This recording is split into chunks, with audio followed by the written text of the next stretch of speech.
บัตรประยมิตรในขนมไทยนี่คือมันตอนบานบรรจบในหลายเต้คือในขนมบรรดาสังคม Facebook เมียนกาจะเจ๊เวกเนยเนี่ยใบไซน์เตะตรงอัมพีกราวได้ลูกครูซานสุเจียได้ลูกบานลึกลางแต่ลือตุสนะตัวครูระบโลกได้ลูกบานลึกลางทาสำหรับรุ่งโลกคือในแต่ทุกการควมโตในกระสังไทยพีทีได้ในขนมสรุปหมายนี้นั่งผลิตภัณฑ์ระบบไทยใบจะยืงนอมเคลียมันปราบปราผลิตภัณฑ์ระบบไทยก็ไทยเนื้อแต่เมียนลอยติ้งยุนห่อจุ่มบังนั่งอาวุธลูกพองได้ไอเนี้ยได้คือเปียหิกามันปราบปราเนื้อผลิตภัณฑ์ระบบไทยคือเจียประเภทมนุษย์อักเตในทางมนุษย์อัตถัวนี่คือเจียการเลือกลางใครรวมระบบลูกครูซานตุเจียให้ลูกครูกับบานเลือกอันปีมูลเหตุขั้นคือโดยครูซานตุเจียโดยได้ประมิตรบัตรดังให้ทาเจียซองได้เมียนกาบุเรียนระหูตดอลสามสายสับชนามไม่นอกในให้เรื่องทอเรื่องอานี่คือทาระเลียดิตักดังอันปีไว้จีกุนไว้จีตุให้รอลตุสนะระบบลูกครูเลือกล้างในขนมนี้ได้ลูกครูบานสาบจบจมวยหนึ่งกุนทอจมวยหนึ่งทอให้ลูกครูกับบานไปเจ้าพองได้ทาเปลได้ลูกครูโจลเตอกระพิธีทีลูกครูเคยบกกลึกไม่ยืงเมงใส่กอดโจลเตอคือเคยเปียมะบัดมกเคยแต่บลองในจิตไอโจลเตอสงัดลูกครูบานเลือกล้างทา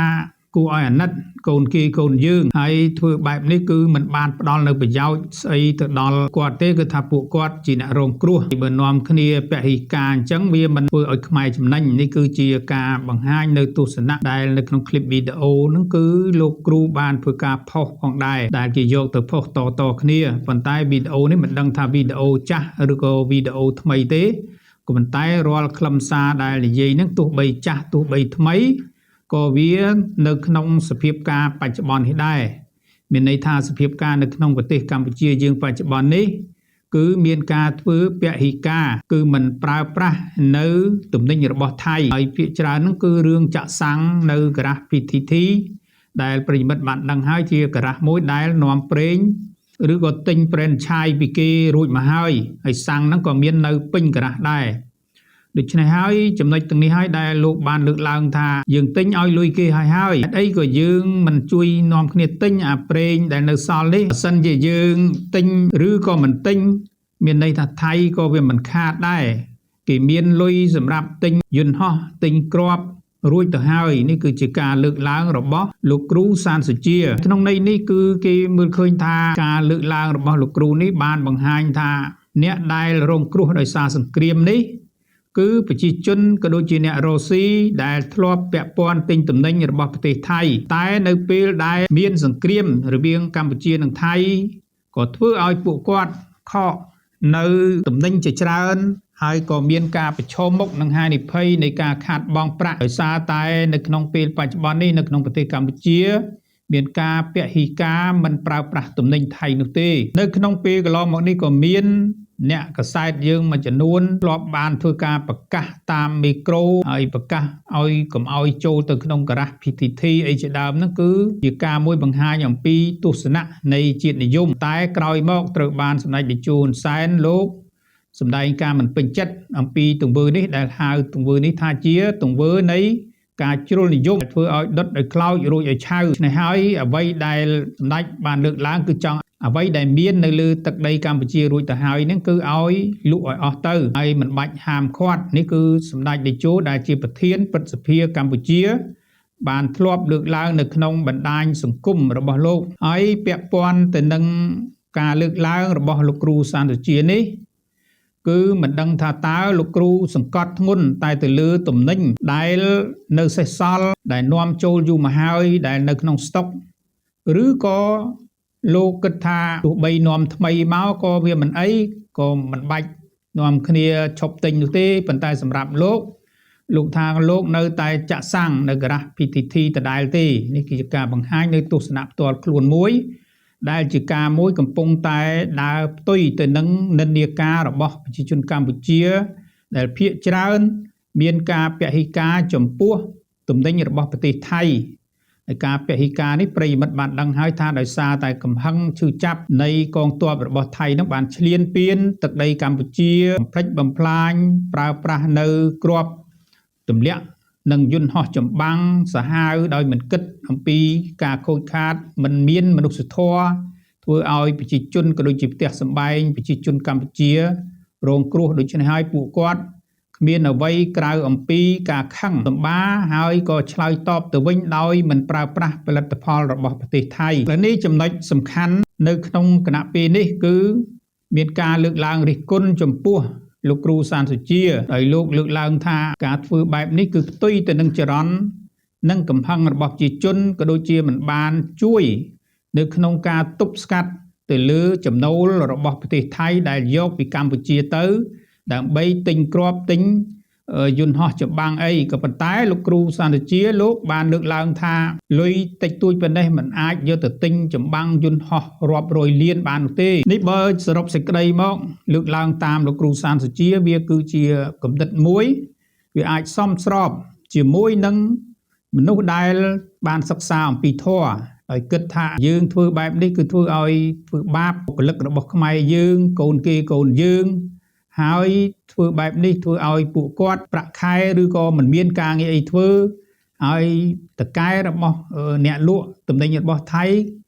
ភាគច្រើនក៏ជាខ្មែរគាត់ក៏បានចំណាយទុនច្រើនដែរមិនដឹងជាប់ជាពាក់ធនាគារប្រមាណនេះគាត់ឲ្យយើងពិចារណាបែបនេះក៏ប៉ុន្តែរឿងរ៉ាវទាំងអស់វាគឺជារឿងមួយដែលសមស្រប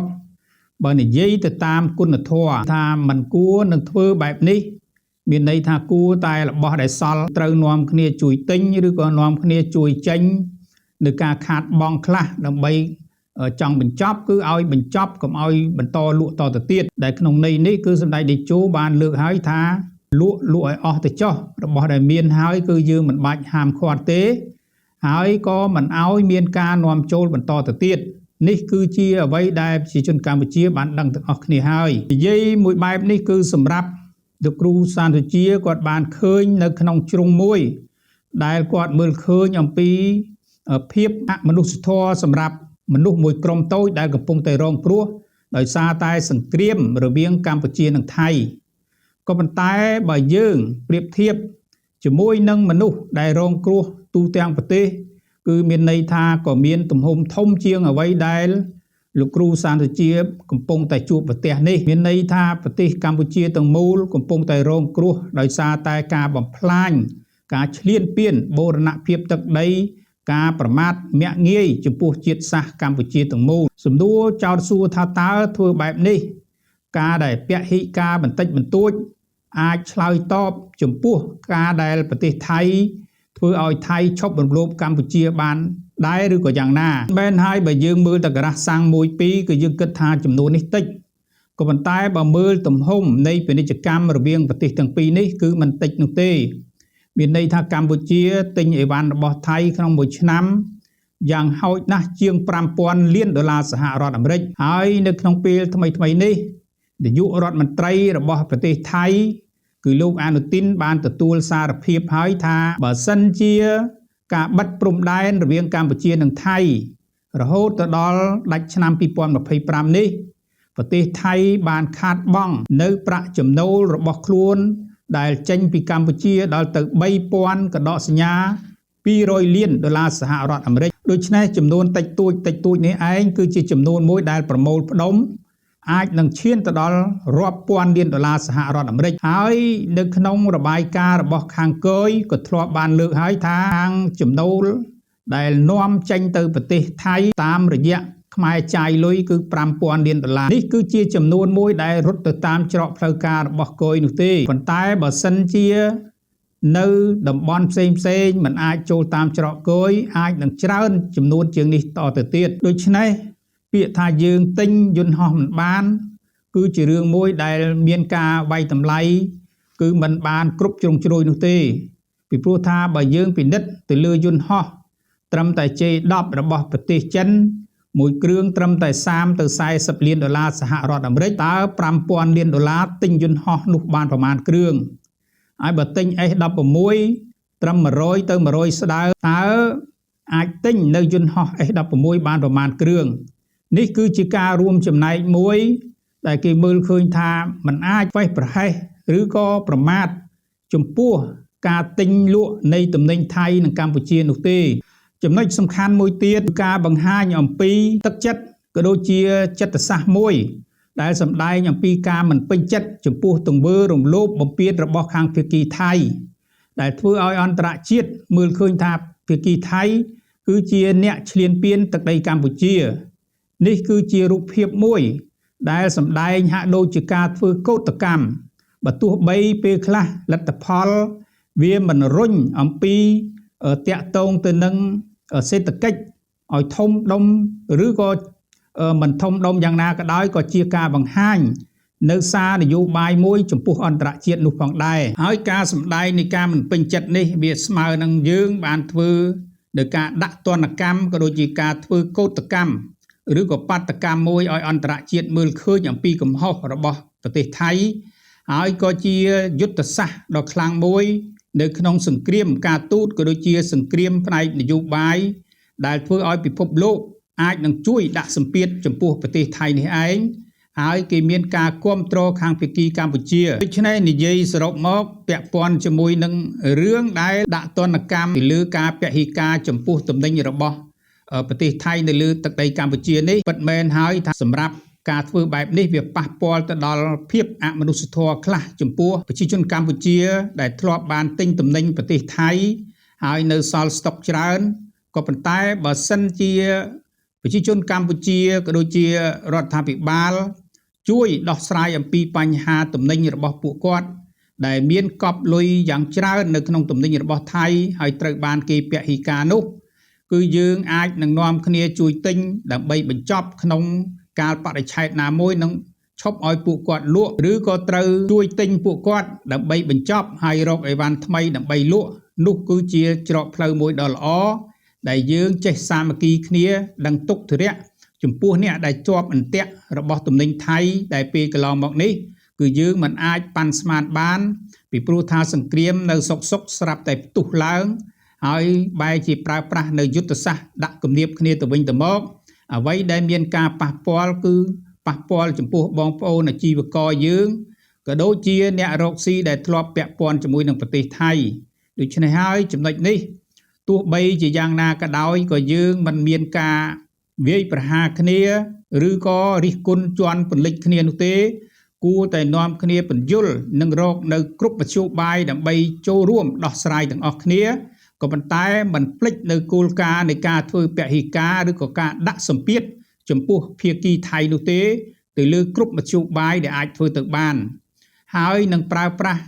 នៅមធ្យោបាយជាជំហានមិនអាចប្រើប្រាស់នយោបាយដោយកំហុកដោយការប្រើប្រាស់នៅអំពើនៃហិង្សាឬក៏ការប្រកែកគ្នាឬក៏ការធ្វើនៅបាតកម្មហិង្សាផ្សេងចំពោះអ្នកដែលរងគ្រោះដោយសារតែទំនិញរបស់ប្រទេសថៃនោះទេក៏ប៉ុន្តែកម្ពុជាគួរតែស្វិតស្វាញនៅក្នុងការបិទនៅតាមព្រំដែនជើងគោកកុំឲ្យទំនិញរបស់ប្រទេសថៃនេះបន្តមកទៀតដោយមានការត្រួតពិនិត្យហើយចូលរួមទាំងអស់គ្នាដើម្បីដាក់គំនាបរបស់ភាគីឈ្លានពាននេះឯងពិតមែនហើយថាឥឡូវនេះស្ថានភាពកម្ពុជាមិនមែនជាស្ថានភាពនៃការប្រកួតប្រជែងនៃតែទៅលើទំនិញឬក៏ផ្នែកពាណិជ្ជកម្មចំពោះកម្ពុជានិងថៃនោះទេគឺថាស្ថិតនៅក្នុងស្ថានភាពផុយស្រួយនៃសង្គ្រាមដូច្នេះហើយពាក្យថាសង្គ្រាមមិនអាចមានភាពទោទណ្ឌមិនអាចយកមនោសញ្ចេតនាដើម្បីផ្ដល់ឲ្យសត្រូវឬក៏ជួយទិញទំនិញរបស់សត្រូវនោះទេបើសិនជាយើងជួយសត្រូវមានន័យថាជាការប្រមាថជីវិតខ្លួនឯងនេះគឺជាទ្រឹស្ដីនៃការធ្វើសង្គ្រាមមួយហើយចំណុចទាំងអស់នេះហើយដែលជារឿងរ៉ាវដែលខ្មែរយើងចិត្តល្អហើយការចិត្តល្អនេះវាមិនខុសនោះទេក៏ប៉ុន្តែដោយដែលព្រះពុទ្ធបានសម្ដែងការធ្វើនៅចិត្តធម៌គឺត្រូវមើលដោយបញ្ញាមិនអាចដល់ចំពោះអសិរពិសឬក៏សត្រូវពោះយើងនោះទេបើសិនជាយើងដល់នៅអំពើល្អឲ្យដែលសត្រូវកំពុងតែចង់យើងមិនគួរណាប្រើប្រាស់នៅធម៌ឬក៏មិនប្រើប្រាស់នៅបញ្ញាដើម្បីពិនិត្យទៅលើធម៌នេះនោះទេនេះគឺជារឿងរ៉ាវមួយដែលយើងគួរតែសិក្សាទាំងអស់គ្នា ហើយមានអ្នកខ្លះក៏មានការចោទសួរថាចុះបើយើងកាន់ធัวខ្លាំងចឹងវាអាចប៉ះពាល់ធ្វើសង្គ្រាមបានដែរឬទេបាញ់ខ្មាំងទៅអាចបាបដែរឬទេគឺសុទ្ធតែជារឿងមួយបើសិនជាយើងយកធัวមកដាក់ក្នុងខ្លួនខ្លាំងពេកវាស្មើនឹងការប្រមាថចំពោះអាយុជីវិតរបស់យើងនេះឯងនៅក្នុងនេះដែរក៏មានការលើកឡើងរបស់ព្រះសង្ឃខ្លះក៏បានលើកឡើងជាឧទាហរណ៍ថាបើសិនជាយើងកាន់សិលក៏ប៉ុន្តែសត្រូវបានយកកាភ្លើងមកបំរុងតើបើយើងគេតើយើងបាបដែរឬទេចំណុចនេះគឺសង្ឃធ្លាប់បានលើកខ្លះរួចមកហើយថាយើងគ្មានឆន្ទៈគ្មានបំណងគ្មានចេតនានៅក្នុងការសត្រូវទេក៏ប៉ុន្តែបើសិនជាសត្រូវយើងមិនអាចទុកឲ្យសត្រូវយើងនោះទេមានន័យថាយើងត្រូវតែគេប៉ុន្តែយើងមិនបាបនោះទេដោយសារអីគឺដោយសារតែយើងមិនមានចេតនានៅក្នុងការជីវិតសត្វនោះទេក៏ប៉ុន្តែបើសិនជាសត្វមកយើងតើយើងមិនប្រើបញ្ញានៅក្នុងការប្រើនៅអ្វីដែលជាការការពារខ្លួននោះវាអាចនឹងធ្វើឲ្យយើងមហន្តរាយសម្រាប់ខ្លួនឯងតាក់ទិនជាមួយនឹងរឿងនេះដូចគ្នាបើសិនជាយើងអាណិតចំពោះសត្រូវគឺមានន័យថាជាការប្រមាថចំពោះជីវិតរបស់យើងដូច្នេះទោះបីយ៉ាងណាក៏ដោយគឺជនកម្ពុជាមិនមានមហិច្ឆតាដើម្បីធ្វើបាបចំពោះប្រជាជនថៃឬក៏ប្រទេសណាមួយនោះទេគ្រាន់តែជាការសម្ដែងការមិនពេញចិត្តចំពោះទង្វើរំពានការប្រមាថចំពោះប្រជាជនកម្ពុជាតែប៉ុណ្ណោះហើយបើសិនជាគេធ្វើល្អចំពោះយើងគេមិនរកគួនយើង